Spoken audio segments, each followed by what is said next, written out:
Hello guys, welcome to Redditor's Revenge. Here we post amazing revenge stories daily. And if you want more content like this, please subscribe to the channel and stay tuned with us. Moving on to today's first story. Backstory: I'm an autistic person, mildly, I'd have to add, since I've always had a job and managed to keep them for as long as I enjoyed them, and never had a hard time finding a new job. I can get along with most people. The only difficulty for me is judging other people's emotions when they are subtle and not blatantly obvious. I never got the hang of recognizing the body language associated with subtle emotions. I do, however, compensate for that by being calm, collected, and friendly, which in most cases suffices. Also, I'm a bit overweight due to my meds that I no longer need now, but still relevant for the story. Not massively, mind you, but I'm not one of those walking needles. I have a bit of a man bump, but you only notice it when I sit down. Due to my overall length, it's hardly noticeable, especially if I have the shop overcoat on. It was in the late 90s and I had switched my steady job in the local supermarket to a full-time contract for the summer. And since I recently turned 18, I was offered a contract which I took. The pay wasn't that bad and the job wasn't that exhausting. The supermarket I worked for was a big one, not as big as some of those in the USA or France, but for my country it was one of the largest. My job was to stock and manage the separate liquor shop and ring up customers their booze, as well as shift stocking in the main store, and the occasional shift at the registers. I liked doing the liquor shop as it was small. I knew most of the regulars and felt respected since I knew a lot about the drinks we sold. Even our regulars sought me out for advice on the occasional gift to someone else, and came back to me telling me I had nailed it with the gift suggestions. Admittedly, I didn't get it 100% right all of the time, since I didn't know the people they bought presents for, but by asking the right questions, you usually get a good idea about likes and dislikes. I want to clarify that I'm not an alcoholic by any stretch of the imagination, far from it. I do like an occasional beer or whiskey on the weekend, and I rarely consume more than one. However, over the years that I had worked there, I did manage to taste most of the liquors and distilled goods if bottles got returned either opened or unopened for whatever reason, or if a distiller or distributor did a demo in our department. All in all, it was not a bad job for an 18-year-old. To get from our department to the break room, there were 3 routes I could take. However, all routes passed by the meat department, and they recently hired a new girl. Let's call her Lindsay. In the beginning, Lindsay was nice to me, but my calm, collected, and friendly demeanor ticked her off to no end when that wasn't the emotional response she'd expected to her stories. Years later, I heard she may have had a crush on me, but since I already had a girlfriend, I wasn't very receptive to her. Well, her way of asking for my attention. Back to the story. One day I was on my break, unbuttoned my shop overcoat. A sign in my country: someone is on their break, indisposed, and headed for the break room. As usual, I stopped to chat with some colleagues on the way and said my hellos, as the store was so big you could easily not see each other all day. It was a good 5 minutes walk to the break room, and since earbuds with music weren't as common yet, greeting my colleagues along the way was a welcome distraction. As I reached the meat department, Lindsay was already cleaning off the meat slicers, and as soon as I rounded the corner, she started to chat. When I said hello, as I usually did, she started to chat me up as she tried to grab my attention. Mind you that, as I've said before, I wasn't open to her advances by any means. I barely even knew her. As soon as I made myself clear in a calm and friendly tone that I was going on my break, and that I was in serious need of some coffee, she started to insult me. Sure, go on your coffee, fatso. Again, I'm not fat by any means, but I'm not slender either. I'm somewhere in between, 6 feet 4 inches tall and about 90 kilograms. On the way back from my break, I got similar insults from her, and ever since that day, she slowly ramped up the severity of the insults. I have a thick skin and I don't care what others think of me, only the opinions of people who matter to me. And needless to say, she didn't fall into that category. It went from fat jokes, which didn't have the desired effect, to jokes about my manliness. Since I'm a man, I should love a small, blonde, blue-eyed girl, right? In her jokes, she was always the perfect little girl, and I was the big, impotent brute. It got to the point that she even started to call me bundle of sticks or happy, jolly, since I didn't adhere to the stereotypical man of drooling over her physique. I admit, she wasn't bad looking on the outside, some might even say pretty, until she opened her mouth. She cursed like a sailor and had the manners of a chimpanzee. Although I have seen chimpanzees eat with a fork and knife, so I'm not sure if that would be a fair assessment regarding the chimpanzees. I heard from colleagues she was a high school dropout and lived with her parents in some dilapidated part of town. Some said she lived in a trailer, others said she lived in a house. All these years later, I'm not sure anymore, but it doesn't matter for the story. The part of town she lived in is what we call a Volksbuurt over here, basically a subsidized low-income neighborhood with more prison years on record per square mile than days of honest labor. Since her calling names didn't work and didn't have the desired effect, she approached with a new tactic. When I went on break, she went out of her way to sync her break with mine, even as far as to call my department head to find out at what time I would be on break. Over several weeks, she managed to sync her break time with me several times, and she would walk up to me and pinch me in the butt so that I would spill coffee or soda all over myself. I tried as hard as I could to ignore her, but that only made it worse. But I knew that if I snapped and slapped her, my job would be on the line. As in those days, it was her word against mine, and who would, in their right mind, believe my word over hers? Me as a big 6 feet 4 inches bear of a guy against a 5 feet 4 inches tiny blonde girl. The odds were not stacked in my favor if I were to lash out. So I needed a plan, as this had to stop. My girlfriend at the time told me to report her. She was right, I figured as much, but the problem was proof. Our break room had no cameras, nor had the hallway leading to the break room. The warehouse did have cameras, but who in their right mind would take their break there? Well, that's me. I knew if I took my coffee from the machine intended for the delivery drivers and ate my sandwich there, sitting on the dock, I would be in full view of at least 2 cameras, maybe 3. She wouldn't dare pull her stunts there, would she? What can I say? I already said she was blonde. I could now also add not too bright to the list of her character flaws. My plan worked. Either I could eat my lunch in peace there, or I would have enough proof to get a formal complaint to management and HR.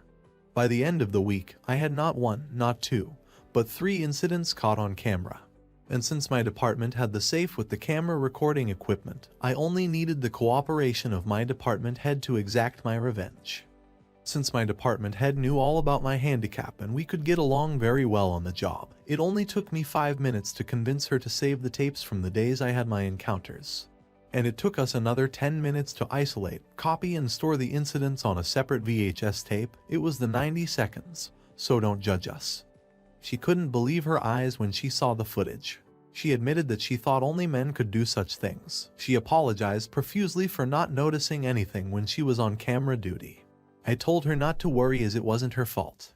We also made some printouts, just to be sure, of the incidents with enhanced images of her grabbing, groping me and me spilling coffee all over her, since she physically never had gone below the belt, so to speak.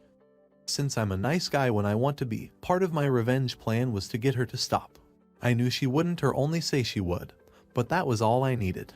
If she had done that, I would not report her to management or HR, only if she ever did it again.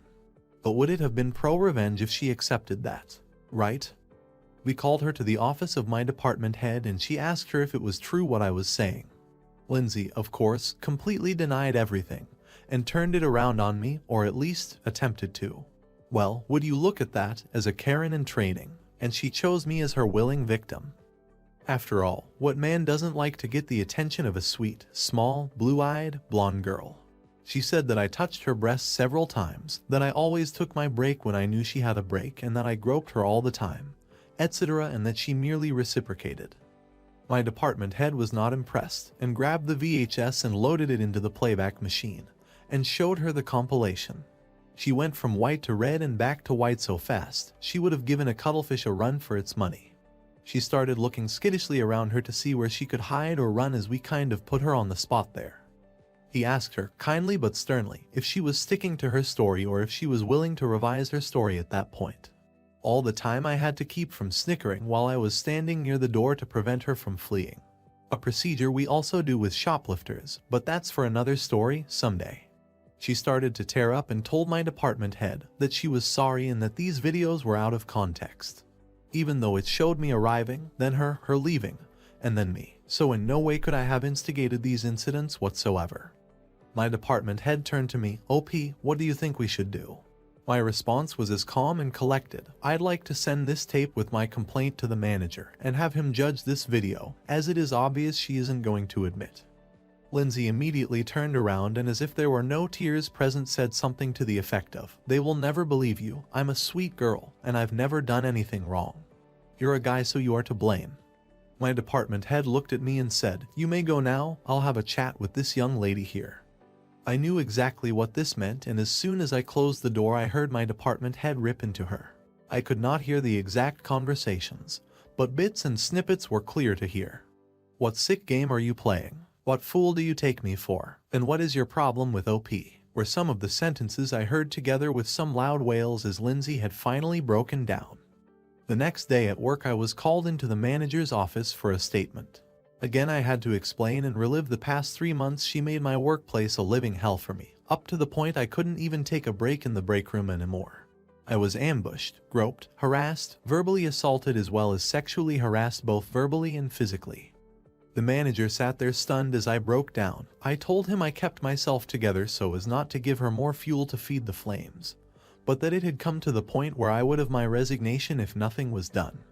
He couldn't believe what he saw on the video and called the regional manager. After a short phone call, I was told to wait outside in the break room. When he saw the look on my face, he told me that I didn't need to worry, as Lindsay was not there. He checked that himself. He was right, and for the first time in over a month, I could drink a coffee in reasonable comfort without having to sit on the bay of the cargo dock. I could hear the manager make an announcement over the PA system and call for the department head of Lindsay and my department head to come to the office. Until now, her department head was blissfully unaware of Lindsay's actions, as my department head didn't want to play his hands and tip people off that things were going down. Her department, the head, was known to gossip, and that is something that could seriously damage our plan and case. After I heard them all enter the manager's office, Lindsay was called into the office. Again, I heard muffled screams, shouting, and wails of crying as she kept up the innocent act. Not 10 minutes later, I heard a door slam so hard, the blinds between the break room and the manager's office fell down. I will never forget the view. I looked straight at 3 shocked managers sitting there with a stare of disbelief, watching the door that barely hung in its doorway. The force of it being slammed was great enough to shear one of the hinges completely off the top part of the door, leaving a sizable gap at the top as it only hung by the bottom hinge. The store manager came out and told me that she had just been fired for sexual harassment, and that they were also going to report her to the police and sue for criminal damages. She just did in the office. Apparently, she broke the VCR and TV by throwing a chair at it, before leaving the room with such violence the Venetian blinds fell down and the door sheared off one of the hinges.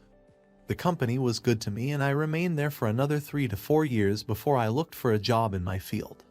After all, it paid reasonably well and I could afford to live and study at the same time. Since my town was not one of the biggest in our country, I did come across her once, and she still, to this day 20+ years later, blames me for having her fired. I have no regrets. Now, here is the end of our first story, and I hope you enjoyed this revenge story. In my opinion, the Karen got what she well deserved, such a witch she is. Guys, I want to know your thought about this story in the comments section, and if you had similar crazy Karen encounters, please share it in the comments section. And before you move to the next story, please hit the like button, subscribe to the channel, and hit the notification bell to remain updated on more fantastic stories. Now, moving on to our final story. So this happened a few years at a former workplace. Basically, our work structure was manager, senior staff, and workers. I was a senior staff member. The senior staff had to do the same amount of work as everyone else, but also provide some leadership and technical expertise, and there were quality compliance tasks mandated by law to be done each month. In return for this work level, the pay was excellent. We employed a young enthusiastic worker straight from the university called, let's say, Sally. Sally spent the first year working hard and learning her trade. She also came from money. Mom and Dad bought her a new car when she finished university. She was living in one of their investment properties, rent and utility free. She had an attitude that she deserved things. After about 12 months of working, she made it clear that she should be senior staff, and that should happen soon. She was 10 years off this at least and didn't have the personality for it either. She was soon in the manager's office telling him how well the place is run by him, but seniors aren't doing an optimum job and she could do some of the senior tasks. She asks for one of the senior compliance tasks and is given it. The boss agrees with Sally and thinks the senior mustn't be very able.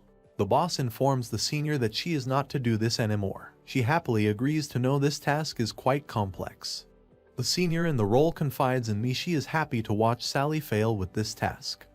Sally is sent for a week's training at HQ and returns with the attitude that she is now a senior. She isn't, still just a worker. After about 3 months she asked the boss again for more tasks and asks for my compliance task. The boss thinks Sally is a rising star and clearly since I make no noise about my compliance role I mustn't doing an optimum job.